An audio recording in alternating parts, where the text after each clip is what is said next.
नमस्कार, मैं हूं विजय विद्रोही। तो अशोक गहलोत और सचिन पायलट को 3 दिन और मिल गए हैं। 3 दिन बाद दोनों के राजनीतिक भविष्य की दशा दिशा तय होगी जब राजस्थान हाईकोर्ट 24 जुलाई को अपना फैसला सुनाएगा। तो ये 3 दिन दोनों गुट क्या करेंगे? क्या दोनों गुटों के बीच पैचअप की कोशिश होगी? क्या दोनों गुट एक दूसरे गुट से और विधायक तोड़ने की कोशिश करेंगे? 3 दिन बीजेपी की क्या भूमिका रहने वाली है? आइए इन बातों की हम विवेचना करते हैं।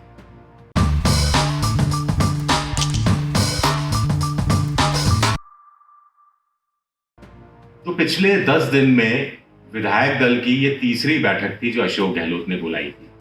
पहली बैठक में अशोक गहलोत के पक्ष में प्रस्ताव पारित हुआ था। उनकी सरकार मजबूत बनाने के लिए सभी विधायकों ने हाथ खड़े किए थे। दूसरी विधायक दल की बैठक में सचिन पायलट को प्रदेश कांग्रेस अध्यक्ष पद से हटा दिया गया था। उप मुख्यमंत्री पद की गद्दी भी छीन ली गई। ऐसे में तीसरी विधायक दल की बैठक के समय कयास ये लगाए जा रहे थे कि कहीं गहलोत नहले पर दहला मारते हुए अपने 101, 102 विधायकों के समर्थन के बल पर सचिन पायलट को पार्टी से बाहर का रास्ता ना दिखा दे। ऐसा इसलिए भी माना जा रहा था या कयासबाजी इसलिए भी हो रही थी क्योंकि नकारा और निकम्मा जैसे शब्दों का इस्तेमाल अशोक गहलोत ने सचिन पायलट के लिए किया था। लेकिन आज ऐसा कुछ नहीं हुआ।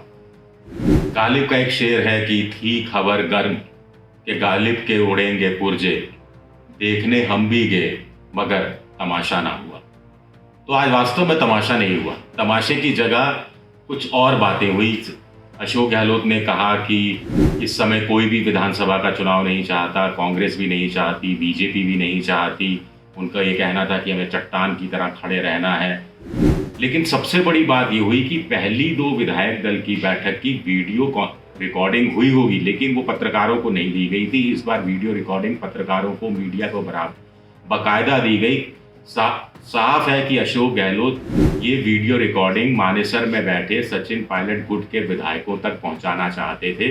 उनको ये बताने की, ये मैसेज देने की, ये संदेश देने की कोशिश हो रही है कि देखिए हमारे साथ संख्या बल है, भले ही कम हो, हमारे विधायक टूट नहीं रहे हैं, हमारे विधायक जबरन बाड़ेबंदी में नहीं है, हमारे विधायकों के मोबाइल चालू हैं, वो अपने परिवार के लोगों से, दूसरे लोगों से बात करने के लिए आज़ाद हैं।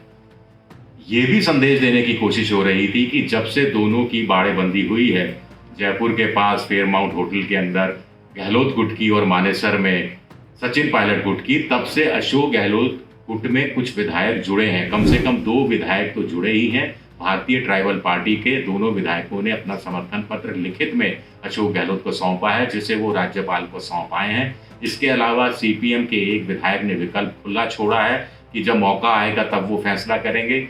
यानी इसका एक राजनीति में अर्थ होता है कि कहीं ना कहीं वो अशोक गहलोत के साथ जा सकते हैं। तो ये बड़ा मैसेज अशोक गहलोत ने बगावत पर उतरे विधायकों को देने की कोशिश की है कि अब भी कुछ नहीं बिगड़ा है। 3 दिन है, 24 जुलाई का समय है जब राजस्थान हाईकोर्ट फैसला देगा, उससे पहले बात बन सकती है।